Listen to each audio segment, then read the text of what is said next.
You are listening to Eat Meat Sparingly, a Word of Wisdom podcast. I am your host, Ali Essig. For the podcast episode this week, I am going to share with you my speech that I gave at Restore last week. My friend recorded it, and it was such a powerful message that I feel very privileged that I was able to share with over 4,000 people. Now, many of you will have lots of questions. I know so many people who listened to it live wanted to be able to see my slides afterwards, so I have also included them below, so they're linked in the podcast episode notes. So make sure to check them out if you want to learn more. I hope you enjoy. This recording isn't anything high quality, but it's the message that counts. I spent months researching and really trying to make this message as simple and clear as possible, especially considering that I was teaching it to people who are not used to, number one, learning more about the Word of Wisdom, and they're also not used to hearing about Heavenly Mother. So hopefully I was able to share this in a simple, concise way, and I'm excited to hear what you think. Today on that story of how when difficult things happen to you, how that can transform you into something that you didn't even know could happen before, as well as the importance of the Word of Wisdom and how it's like an onion and we can peel back more and more layers. And so with that, my name is Ali. I live in Washington, D.C. with my 6 beautiful children and my husband, Lincoln. And you can see right at the end there, we have these twin little boys. And right after those twin little boys were born, about 6 months, on October 1st, 2019, I found myself getting one of those phone calls. It's that life-changing phone call, right? I was told that there was something terribly wrong with my husband. It was affecting his vision, and they weren't sure what was going on, but they were rushing him into the ER. And so I had my neighbor, and she came, she watched my kids, and I went to the ER as fast as I could. And I'll never forget, when I opened the door, I scanned the room, and I saw my 37-year-old husband slumped over in a wheelchair, looking like an 80-year-old man. And instantly, I gasped and thought, oh, it looks like he's having a stroke. I ran over to him. We were both emotional in that moment. And what my intuition knew automatically, it took the doctors hours and days to even come to that same conclusion. Yes, he had suffered a stroke. Yes, it was affecting his vision. He was struggling to see. And there was no explanation why. There was no hole in his heart, no heart arrhythmia, and no genetic history. And so when I left the hospital, I called my mom to tell her what had happened. And when I called her to explain the situation, I was just flooded with wondering, what is our future going to look like? Is my husband going to be able to work again? Is he going to be able to drive? And I was reminded of a similar phone call that my mom made to me, but years earlier, with a dramatically different ending. It was when my mom called me to tell me that my dad had died of a heart attack.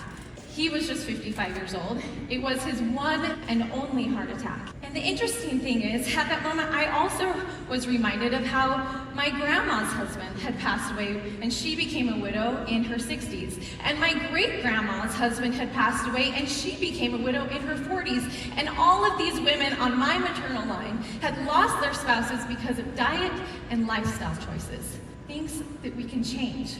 And so when we left the hospital, we were given this piece of paper that says, look, we don't know why your husband's had a stroke, but because this has happened before, he's at a higher risk to have a stroke in the future. So it's really important that you follow a heart-healthy diet. And then named off all these things that I had no idea what they meant. Trans fat, cholesterol, white saturated fat, eat more fiber. But what I did recognize was to avoid alcohol.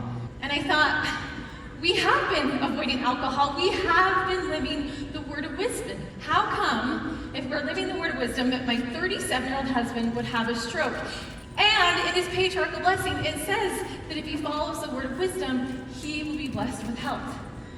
And so I asked everyone for advice. I'm the type of person that I'm like, okay, I need to ask and find out from everyone, all sides of the aisle. I read every single book. I asked every influencer, every dietitian, asked them what they thought I should do. Because the mama bear came out of me and I'm like, I've got to do something that's in my power. But then I just felt like I was swimming in this sea of nutrition confusion. I felt like Joseph Smith when he was trying to decide which church to join. I was like, what do we do? What diet do we follow? How do I know the right path? And so I went to the temple and I prayed. And I had a spiritual epiphany where I felt so strongly that the Lord was saying, you need to follow the word of wisdom completely. And I began to understand that the word of wisdom is like an onion, right? That first layer is so important, that we take off that first layer of the onion, that we avoid alcohol, we avoid drugs, right? And we even avoid coffee and tea. But I also saw that as you peel back another layer, that it really is an invitation to a higher law. It's not a commandment at all, but it is a principle with a promise. And I may not be your favorite person right now as I bring this to light, but I noticed that possibly one of the most overlooked scriptures in the Word of Wisdom was D&C 89:12, when it talked about eating meat sparingly. And it goes on that says, and it is pleasing unto me. The Lord doesn't say very often what's pleasing unto him, but he says, it's pleasing unto me that they should not be used, comma, only in times of winter or cold or famine. Now, this scripture creates a lot of cognitive dissonance in our minds because that's not how most of us live. We live in America where we are used to eating meat for breakfast, for lunch, and for dinner, and usually eating meat sparingly is maybe just like a pound of beef to feed a family of 10, right? We're trying to really understand that. And so some people even say, well, the comma was added after 1921, so really the meaning should be interpreted completely different. And that, we can eat meat all the time, which is sparingly. But if that's the case, then why did the Lord use the word sparingly? Because it's defined as infrequent, occasionally, or with restraint. And eating meat all the time sparingly is kind of an oxymoron. And so we can also see those earlier members of the church who read the word of wisdom without that comma. How did they interpret the word of wisdom? What did they say? And Hiram Smith, he loved the word of wisdom. And he said, God has appointed the word of wisdom to remove the beastly appetites, the murderous disposition, and the retaliated tastes of man, to restore his body to health and vigor, promote peace between him and the brute creation. Now, he said this before factory farming. And I know a lot of us want to turn a blind eye and just not even know where our meat came from, but just for a second, listen just for a second, because 98.3% of all egg-laying hens, they're stuck to these little tiny battery cages their entire lives. They're never able to spread their wings. And 98.6% of pigs are in these factory farms where the female pigs, these sows, are confined to these gestational crates where for months they can't even turn around. And pigs are actually pretty smart. Just ask Charlotte from Charlotte's Web. And they're really sociable creatures. They love to interact with others, but they're not able to do that in our current factory farming conditions. And even dairy cows, or just cows in general, right? 70% of them are in factory farms where it's filthy, there's manure everywhere. But there is the 30% that are happy, that are grazing. In fact, when we travel across America, when we drive from DC to Utah, I always tell my kids, look, those are happy cows. They're outside grazing. Because truthfully, 70% of them, most of the meat that we're eating from fast food, all those things comes from these animals that were not able to fulfill the measure of their creation or have joy. And while yes, we can 100% eat meat, there's nothing wrong with that. There's nothing wrong morally with our choice of eating meat, but the Lord has made it clear that we will be held accountable. In the Joseph Smith translation, Genesis 9:11, it says that the blood of every beast will I require at your hands. And in D&C 49:21, it says, woe be unto men that sheddeth blood or that wasteth flesh and hath no need. But then we're going to say, but we need it. We need protein, right? The truth is, yes, protein is important. In fact, it's so important that it's pretty much impossible to have a protein deficiency as long as you're eating enough calories, because protein's in everything. It's not just in animal meat. And in fact, if you're trying to lose weight or trying to gain muscle, yes, you need to be more aware of protein, but you can get that. My favorite source is lentils. I didn't even know what lentils were until I was in my 30s. But they're so good for you, and there's plenty of protein options these days. There's protein powders, protein bars. It's definitely an option. Now, as I was pulling back these layers of the word of wisdom, I was like, whoa, this is amazing. I feel like I'm finding all of these great treasures and knowledge, even hidden treasures, right? And then my sister-in-law, Paige, asked me a question that completely changed everything. She said, do you think that the word of wisdom could possibly be connected to Heavenly Mother? I mean, it even says in verse 19 that they should find wisdom.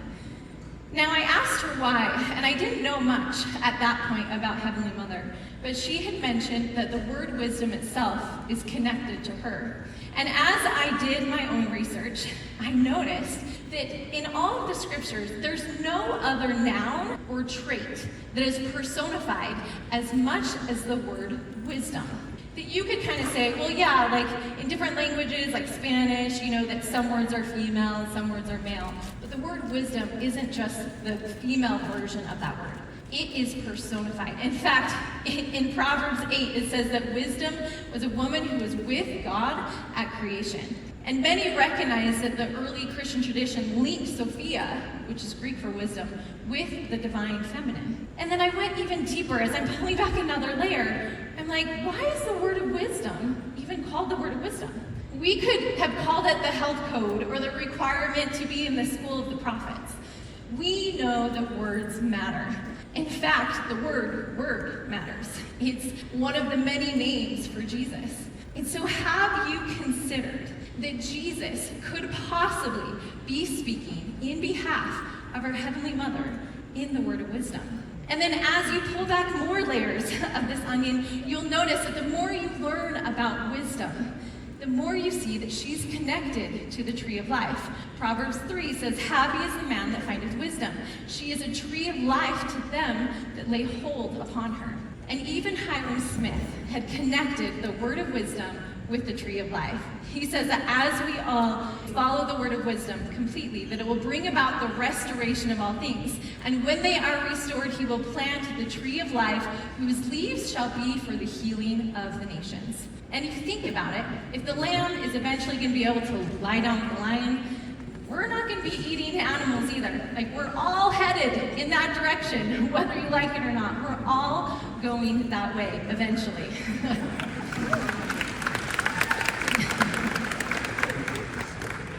And as you pull back these layers, as you see that wisdom is connected to the tree, and as you seek to understand more, it's just like Nephi, right? When he was trying to understand the vision that his father had, that Lehi had had, he was shown the virgin, which was the mother of the Son of God, after the manner of the flesh. That when he sought to understand this tree of life, he saw Mary as a divine mother archetype. That she's the tree, right? But Jesus is the fruit. Jesus is the love of God made flesh. But when you look at a tree, the coolest part of the tree is what we don't even see. It's what's underneath the earth. It's the roots. It's this massive system that interacts with other organisms. It's a system that's here on earth. And when you look at earth, I also found that it's fascinating that earth has always been portrayed as female. Through whether it's Hinduism, whether it's Greek mythology, or even early Christian tradition. She's Mother Earth. She's Mother Nature. She's a feminine life force that sustains creation. And in the patterns of Mother Earth, we get a glimpse of the characteristics of our Heavenly Mother. She is here. She is close to us. She is a nurturer. She grounds us. She feeds us. And she heals us. But what's also interesting, I love this quote from John Philip Newell in the book The Great Search, which is so good. He said, the way the earth has been subordinated and abused over the centuries is similar to the way that women have been subordinated and abused over the centuries. And you may ask, how? Well, are you aware that the biggest driver for deforestation in the Amazon is actually beef production? And for expansions of pasture from 2018 to 2019 alone, we've torn down 3,800 square miles, which is kind of hard to comprehend.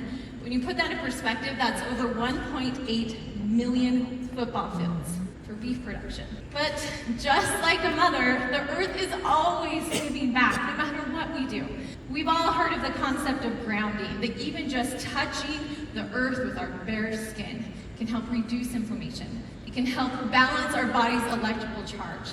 And you've heard multiple times, if you were here yesterday, people talk about forest bathing, and how forest bathing, just being around trees, just think about that.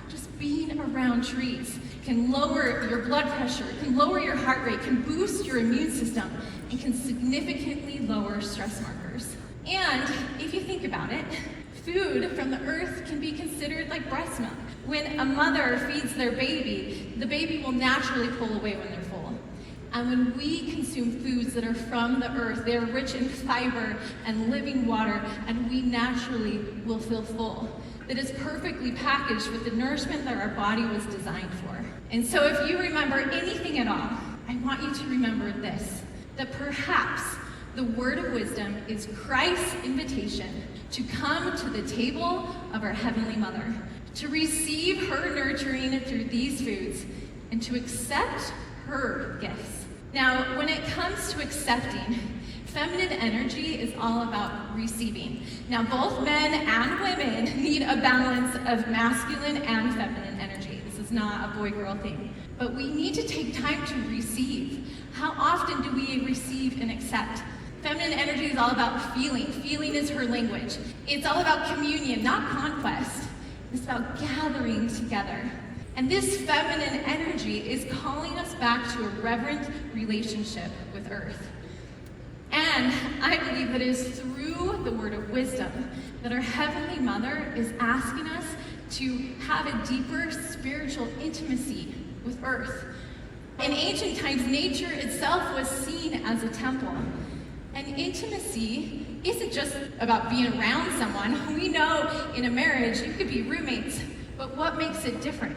It's that becoming one. And so, could Heavenly Mother be calling for embodiment? Now, we use that term a lot. Like, what does embodiment actually mean? In the simplest ways, embodiment means not just knowing in your head and your heart, but actually doing it. What are your actions? And unfortunately, in our society, our actions are not that great. On average, most of us are not even getting a full serving of fruit a day, 0.6 servings of fruit. On average, most of us are getting about 1.53 servings of vegetables a day. We're not receiving her gifts. But I believe as we prioritize plant foods, anything works, guys. She's not asking for perfection. In fact, out of all people, I actually have a vegan cooking channel on YouTube, and I'm not even vegan. So you don't have to be perfect. You do not have to live it the way that I live it. You can find a way to just eat more plant foods. And when you do, it takes a little bit of adjustment because, your body needs to adjust the fiber. But when you do, you will open up a whole new world of tastes and flavors, of energy and lightness, of balance and harmony. My husband likes to explain, it's like when you're running your car on lighter fuel, like your body just feels lighter. But most importantly, it's that deeper connection to the divine.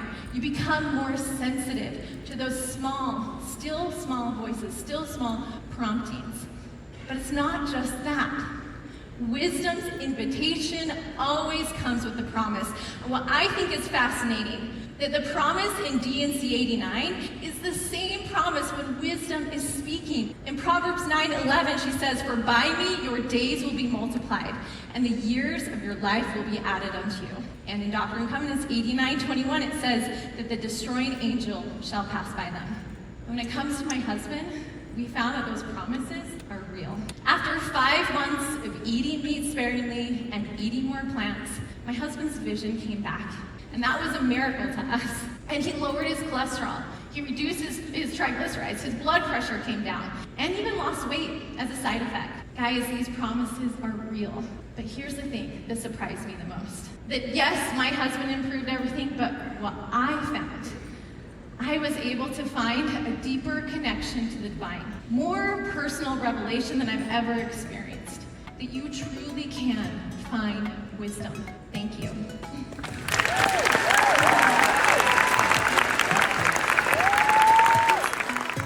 Thank you for listening to Eat Meat Sparingly, a Word of Wisdom podcast. I'm your host, Ali Essig. And if you need more help and support with transitioning to eating more plants so you can lose weight and improve your gut health and just reduce your risk of chronic disease, then make sure to check out my PlantWhys membership. That's PlantWhys, because I like to teach the why behind eating more plants. But if all you need is just a couple more delicious recipes that feed your family and everyone loves, and not to mention super simple and easy, then make sure to check out my YouTube channel, which is also PlantWhys, PlantWhys. Hope to see you there.